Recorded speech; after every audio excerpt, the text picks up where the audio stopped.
Bonjour à tous et bienvenue dans cette session. Je me présente, je suis Mathieu Boutor, Solution Architect spécialiste des sujets sécurité au sein d'AWS. Et pour cette session, je serai accompagné de Jean-Baptiste Avia, CTO chez Scream. Aujourd'hui, on va parler de défense automatisée. On va parler de services tels que Amazon GuardDuty et Detective qui vont nous permettre de détecter et d'agir sur les menaces auxquelles peuvent faire face nos plateformes. Souvent, quand on parle de sécurité, on peut voir ça comme énormément de systèmes très hétérogènes et donc très complexes sur lesquels il serait plus simple d'agir système par système et de bloquer au maximum les interactions pour sécuriser. C'est une approche qui peut fonctionner, mais qui risque de mettre l'équipe sécurité dans un rôle de bloqueur et qui risque de bloquer certaines fonctionnalités demandées par l'équipe produit. L'idée des solutions qu'on va avoir, c'est d'intégrer ces solutions au cycle de vie du produit, d'avoir des solutions qu'on va pouvoir déployer de manière programmatique et intégrée sur les phases de développement, des solutions qu'on va pouvoir opérationnaliser pour avoir des procédures et même de l'automatisation pour la gestion de la sécurité, et donc d'intégrer notre sécurité au reste du produit et d'éviter que la sécurité soit un point bloquant lors du déploiement du produit. Premier outil, premier service dont on va parler aujourd'hui, c'est Amazon GuardDuty. Amazon GuardDuty, c'est un outil qui va nous permettre de détecter les menaces. Amazon GuardDuty, pour détecter les menaces, va se baser sur un certain nombre de différentes données. Donc, ça va commencer par les flux réseau. Donc, Amazon GuardDuty va collecter les VPC Flowlog, va collecter aussi les flux de résolution DNS, si les résolutions sont faites sur les résolveurs DNS fournis par le VPC. Mais GuardDuty va aussi collecter les calls API, donc de manière similaire à ce que fait AWS CloudTrail, et les événements ayant lieu sur nos ressources S3. Une fois ces données collectées par GuardDuty, GuardDuty va avoir deux moteurs différents. Un premier moteur de Threat Intelligence. Ce moteur-là va détecter certaines activités, comme par exemple une résolution DNS sur un nom de domaine connu pour être un nom de domaine de contrôle d'un botnet, qui va permettre de mettre en évidence qu'une instance EC2 est probablement infectée et fait partie d'un botnet. On va avoir un deuxième moteur qui est un moteur de détection d'anomalies. Là, on va d'abord, GuardDuty va commencer par détecter ce qui est le comportement normal de la plateforme et détecter donc tout ce qui va devenir inhabituel. Par exemple, un port réseau qui était inutilisé et qui commence à faire beaucoup de trafic. Une fois que GuardDuty aura détecté ces potentielles menaces, GuardDuty va leur mettre un niveau de sévérité pour qu'on puisse agir de manière beaucoup plus simple et focaliser notre effort sur les menaces les plus importantes. Ces menaces-là vont donc être renvoyées par GuardDuty. On va pouvoir les utiliser soit dans Security Hub, sur lequel je vais revenir juste après, soit les stocker dans un bucket S3, soit lancer des notifications et même des actions automatisées via CloudWatch Event. À quoi ressemble un événement remonté par GuardDuty? Ça va ressembler à ce que vous voyez sur cette capture d'écran. Donc, soit sur la partie gauche, comme on peut le voir dans la console AWS, soit sur la partie droite, on va retrouver exactement les mêmes informations en JSON si on appelle l'API de GuardDuty. On va retrouver donc toutes les ressources affectées par notre événement, des informations sur le contexte de notre événement. Et ces informations-là vont nous permettre de faire une analyse de notre événement, éventuellement d'isoler les ressources compromises et de fixer nos problèmes de sécurité. Je parlais tout à l'heure de Security Hub. Security Hub, ça va être un service qui va agir comme une console centralisée pour récupérer nos événements de sécurité. Donc Security Hub va permettre de récupérer nos événements Amazon GuardDuty, mais pas seulement. Security Hub va pouvoir aussi récupérer par exemple des événements venus d'Amazon Inspector, qui est un système qui va pouvoir nous aider à détecter des versions de logiciels avec des failles connues qui seraient installées sur nos instances. AWS Security Hub va aussi s'interconnecter avec des fournisseurs de solutions de sécurité tiers pour nous permettre d'avoir une vision consolidée de l'ensemble de notre posture de sécurité. Une fois ces événements visibles dans Security Hub va pouvoir utiliser CloudWatch Event. Avec CloudWatch Event, on va pouvoir lancer des actions de manière automatisée. Ça peut être tout simplement une notification de l'équipe sécurité qu'un événement de sécurité nécessite leur attention. Ça peut être aussi l'automatisation de la remediation, par exemple automatiser le fait d'isoler une instance qui serait compromise. Ça peut être aussi le fait d'automatiser la création d'un ticket pour faire le suivi de l'incident. Maintenant qu'on a vu un peu comment fonctionne GuardDuty, on va voir comment être plus efficace et comment à opérationnaliser ce que va nous renvoyer GuardDuty. La première étape, ça va être de réduire notre rapport signal-bruit. On peut avoir des événements qui sont remontés par GuardDuty parce que c'est des événements qui sont potentiellement dangereux, mais qui, dans notre contexte, sont tout à fait acceptables. Dans cet exemple-là, j'ai une red team qui va réutiliser certains credentials qui sont normalement réservés à une instance EC2. On va pouvoir mettre un filtre et dire que si cette réutilisation est bien faite depuis le réseau de l'entreprise, on va ignorer ces événements-là. Ça va nous éviter de perdre du temps à analyser des événements qui ne sont pas des problèmes de sécurité. Autre exemple, j'ai un bastion SSH. Donc dans ce cas-là, je vais me baser sur les balises. Donc j'ai une balise nom qui dit que le nom de mon instance, c'est Linux Bastion. Et donc dans ce cas-là, comme c'est un bastion SSH, il peut être exposé à du brute force SSH. J'ai sûrement déjà réglé ce problème-là en imposant de l'authentification multifacteur ou de l'authentification par clé, ce qui fait que les tentatives de brute force SSH ne vont pas permettre d'accéder à ce bastion-là. Cependant, j'ai toujours des tentatives de brute force SSH parce que mon bastion est exposé sur Internet. Donc, dans ce cas-là, je vais demander aussi à GuardDuty d'éviter de m'importuner avec ces événements-là pour que quand j'aille dans ma console GuardDuty, je vois uniquement des événements qui soient pertinents. Donc là, j'ai montré des exemples dans la console AWS, mais sachez qu'on va pouvoir aussi utiliser CloudFormation ou utiliser l'API de GuardDuty pour automatiser la mise en place de ces exceptions. Et c'est une très bonne solution d'utiliser CloudFormation pour automatiser cette mise en place, parce que nos templates CloudFormation vont nous permettre de documenter de manière précise ce qu'on a choisi d'ignorer. Une fois ces filtres en place, il va falloir commencer à traiter les alertes qui peuvent être importantes et qui restent. L'idée, ça va être de commencer par mettre en place des procédures, mettre en place éventuellement de l'automatisation, mais sur les alertes les plus dangereuses. Donc voilà, sur ce slide, quelques exemples d'alertes qui peuvent être assez simples à opérationnaliser en commençant et qui permettent de détecter assez rapidement des instances ou des credentials qui seraient compromis. Une fois qu'on va commencer à mettre en place des procédures, que ce soit des procédures manuelles ou automatisées, ce qui va être important, c'est de créer la bonne action en fonction de la ressource. Si j'ai une ressource qui est un peu sensible, que je ne sais pas recréer facilement, ou sur laquelle une action pourrait avoir un impact très fort sur le fonctionnement de mon application, c'est peut-être une bonne idée de notifier, de créer un ticket, de s'assurer que quelqu'un va rapidement regarder ce qui se passe, mais d'éviter d'automatiser à outrance et de créer un problème qui serait pire que celui remonté par GuardDuty. Si j'ai une instance EC2 qui n'est pas forcément dans un auto-scaling group, qui n'est pas forcément simple à recréer, je vais pouvoir éventuellement l'isoler pour s'assurer que la menace qui est présente sur cette instance-là ne va pas se propager au reste de mon VPC. Et si j'ai une instance qui est recréable de manière automatisée, une instance qu'on peut remplacer facilement, je vais peut-être vouloir tout simplement terminer cette instance-là en ayant pris quelques traces, bien sûr, pour mon analyse forensique, mais automatiquement remplacer cette instance-là. C'est important d'utiliser donc les tags, les balises, pour clairement savoir ce qu'on peut faire ou ce qu'on ne peut pas faire dans le cadre de ce type de remontée de la part de GuardDuty. C'est aussi important, et ça devrait toujours être le cas, que les équipes sécurité travaillent avec les équipes produits, parce que les équipes sécurité seront celles qui vont probablement réagir à l'incident de sécurité. Mais si elles ont une connaissance trop parcellaire du produit, elles risquent d'avoir des actions qui ne soient pas les meilleures, qui ne soient pas les plus efficaces. Exemple de mise en place d'automatisation. Donc, dans ce cas-là, on va mettre en place une fonction lambda. Cette fonction lambda va vouloir collecter un certain nombre d'informations sur la menace. Donc, créer un snapshot EBS, un instantané, mais aussi lancer quelques commandes sur l'instance pour récupérer de l'information. La fonction lambda ne pourra pas directement accéder à notre instance.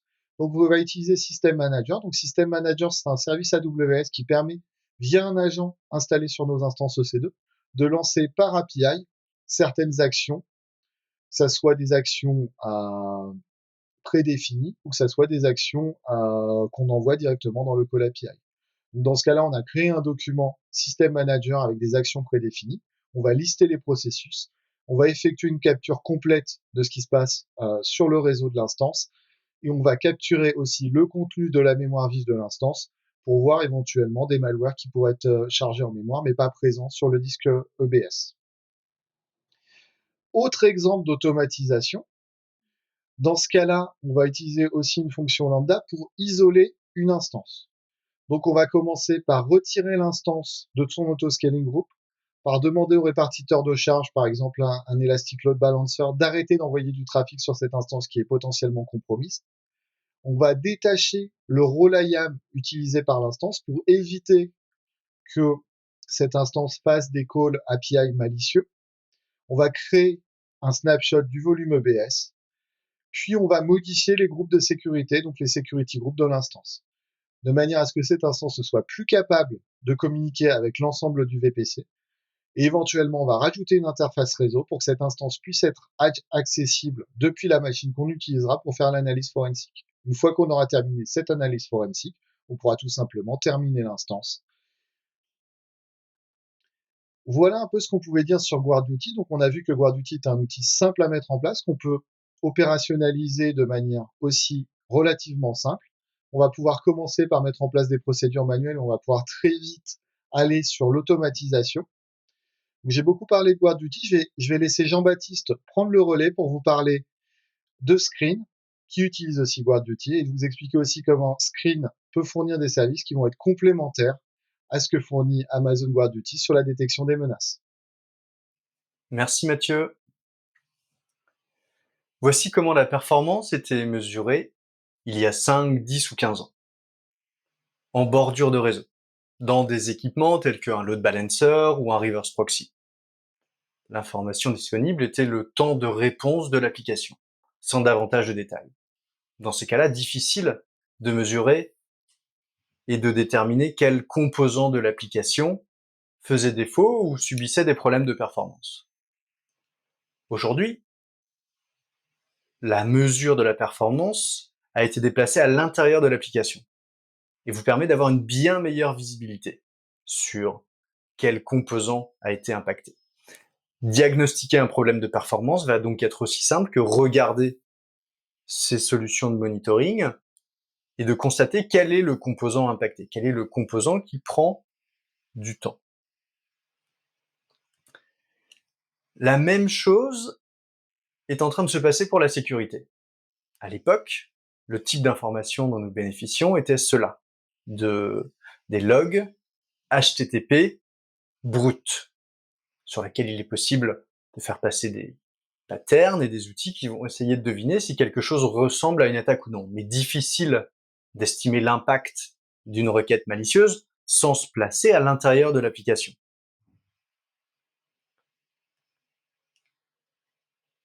Bouger la sécurité de la périphérie du réseau à l'intérieur de l'application va permettre d'observer ce que l'on souhaite à l'intérieur de l'application.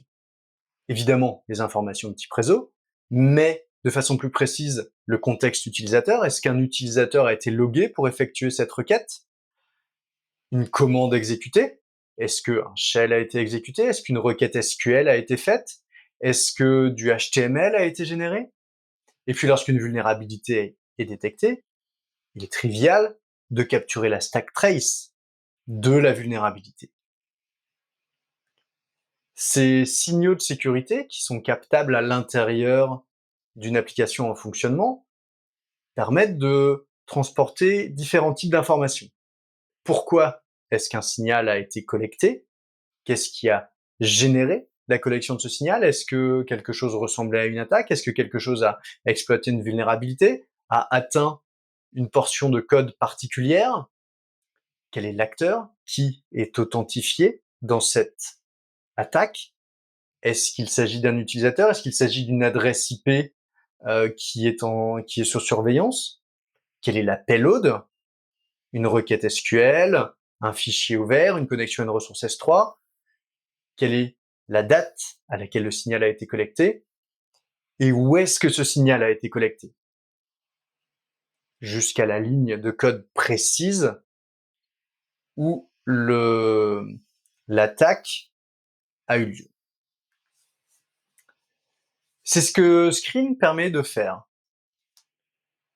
Se placer à l'intérieur de l'application pour vous fournir une protection holistique. est protégé par exemple de l'OWASP Top 10, en combinant les informations de runtime et les informations HTTP présentes dans l'application. Cela rend la solution triviale à utiliser puisque être présent à l'intérieur de l'application va permettre d'automatiser la configuration en découvrant automatiquement quelle est la base de données, le framework, le langage utilisé, les librairies tierces parties, et automatiquement placer les protections aux endroits nécessaires. En plus de cela, les alertes fournies par l'outil vont être extrêmement actionnables puisqu'elles vont permettre à un développeur d'identifier la ligne précise où une vulnérabilité peut être présente. De plus, cela va permettre d'éviter des notifications sur des choses qui ne présentent pas de vulnérabilité.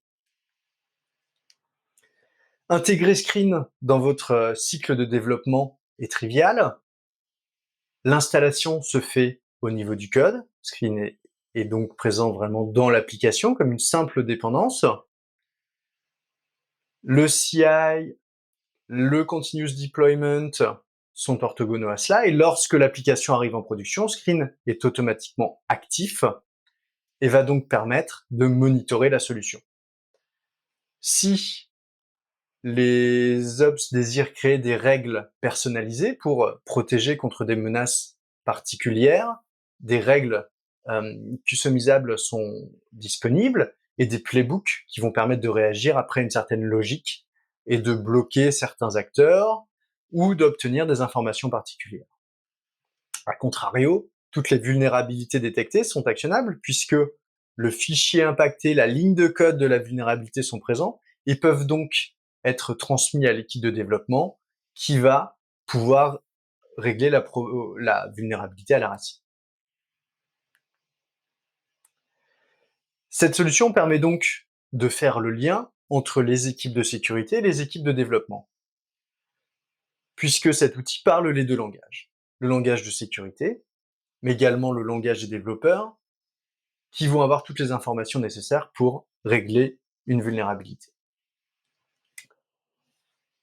Screen est donc un parfait complément à AWS, puisque AWS a une boîte à outils de sécurité incroyable pour détecter des mauvaises configurations, des utilisations inhabituelles des API, pour loguer et investiguer la plupart des événements de sécurité, évidemment construire des protections de niveau réseau très fortes. Screen est donc un très bon complément puisque il va permettre de fournir la détection des vulnérabilités de type OWASP Top 10 et la protection, évidemment, le monitoring et la protection de toutes les logiques de type business.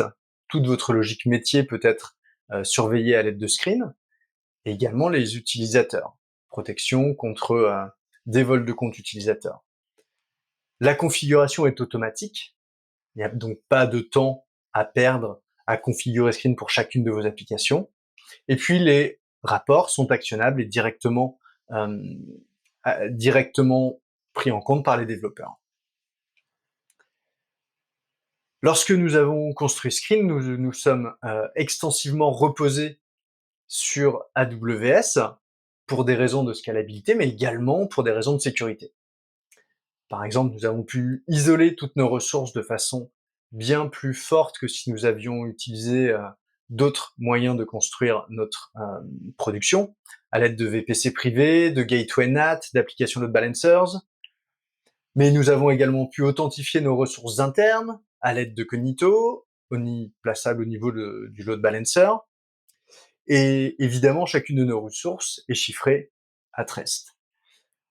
Il y a possibilité de créer des authentifications extrêmement flexibles à l'aide d'IAM, et puis auditer chaque partie de l'application à l'aide de CloudTrail et des flow logs de VPC. Évidemment, AWS permet également de créer des organisations distinctes pour des équipes distinctes, et donc limiter les niveaux de responsabilité et de risque de façon très claire.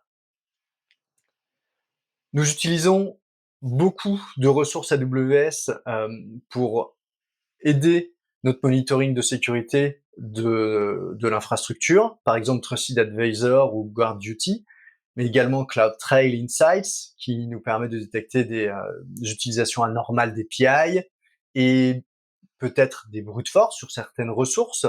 Le monitoring de Bucket S3 est extrêmement utile, et je ne pense pas que nous ayons eu affaire à cela aujourd'hui, mais AWS Shield permet une protection contre les dénis de service. Évidemment, le fait qu'AWS soit quelque chose de programmable, API-based et by design, nous permet très simplement d'énumérer nos ressources et de rester extrêmement conscient des choses qui sont créées et déployées sur notre réseau.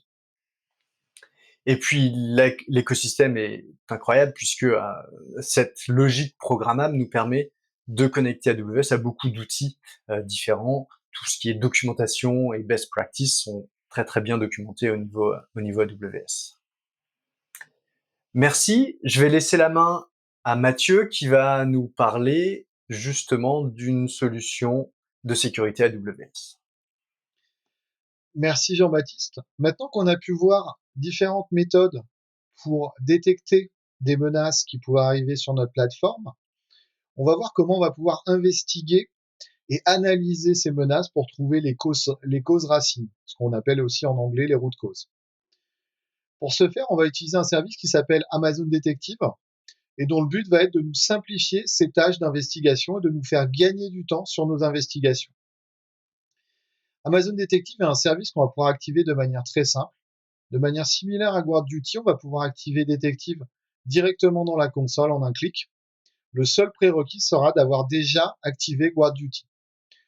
Une fois qu'on aura activé Detective, Detective va se mettre à collecter nos flux réseau VPC, nos événements d'API CloudTrail, ainsi que les résultats GuardDuty, et va ordonner tous ces résultats sous forme d'une base de données en mode graphe que l'on va pouvoir exploiter lors de notre investigation.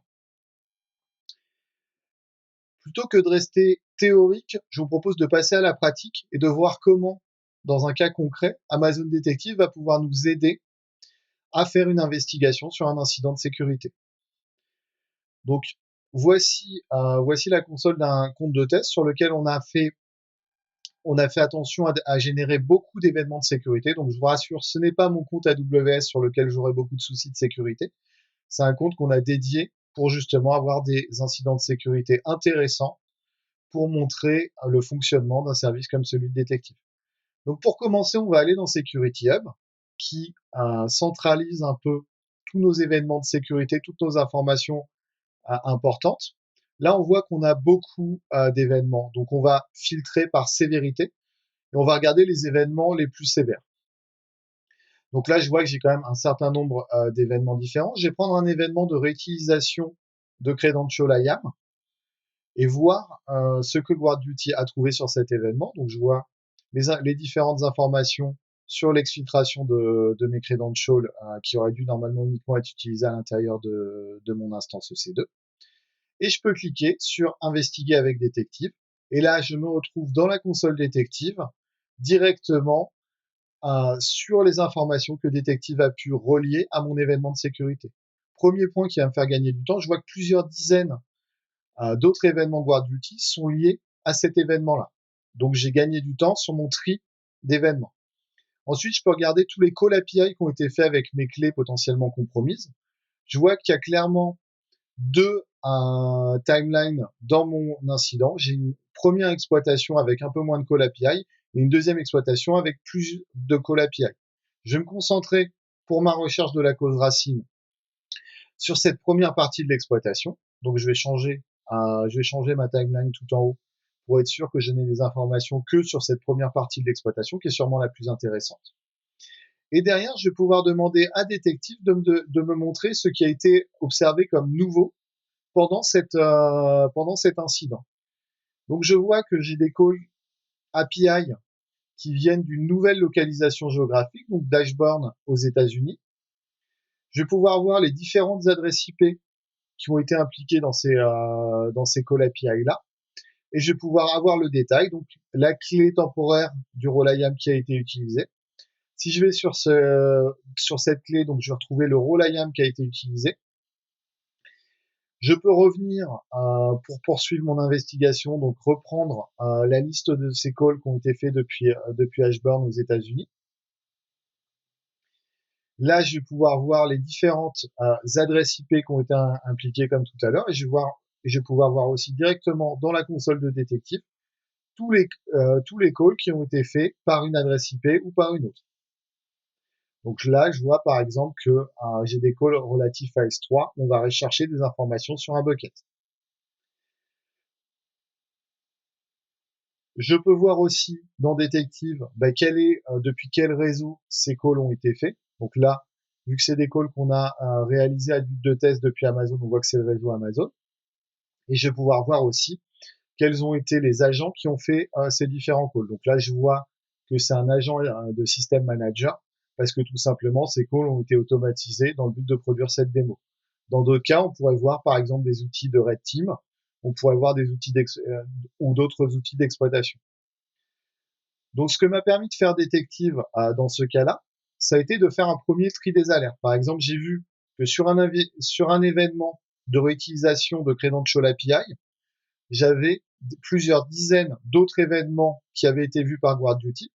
Le fait d'avoir fait cette investigation dans Détective fait que j'ai pu voir directement tous les événements qui étaient liés et ne faire qu'une seule investigation pour plusieurs dizaines d'événements. J'ai pu ensuite investiguer mon événement de sécurité, voir d'où venaient les calls API. J'ai pu voir les calls API qui faisaient partie de mon événement de sécurité, ce qui peut être très important pour ma remise en condition opérationnelle de ma plateforme. Avoir une liste précise de ces calls API là va me permettre de savoir ce qui a été éventuellement modifié et ce que je dois éventuellement réparer. Détective pourra aussi me permettre de chercher des menaces, d'identifier des points ou des actions qui ont été faites de manière non habituelle et de voir d'où venaient ces actions potentiellement indicatrices de problèmes de sécurité. On a donc vu sur la dernière demi-heure comment fonctionnait GuardDuty, qu'on pouvait activer GuardDuty très simplement, et du fait que GuardDuty était une mesure passive, GuardDuty nous permet de détecter des activités suspectes très rapidement, sans modification de notre plateforme. Une fois GuardDuty activé, on a pu voir qu'il était important d'avoir des notifications, de s'assurer qu'on allait traiter les événements suspects remontés par GuardDuty. On a vu comment on pouvait filtrer pour avoir un rapport signal-bruit optimal. Et on a vu qu'on pouvait prioriser le traitement des différents types d'événements GuardDuty pour être sûr que si on a un événement important, on ait déjà une procédure en place et éventuellement des automates qui vont nous éviter des actions manuelles et qui vont nous faire gagner en temps et en efficacité. On a vu aussi que pour investiguer ces événements, on pouvait le faire avec Détective, que Détective allait nous faire gagner du temps par sa façon de nous montrer comment notre plateforme a évolué pendant l'incident de sécurité. Merci à tous et n'oubliez pas de remplir le questionnaire pour nous dire ce que vous avez pensé de cette session.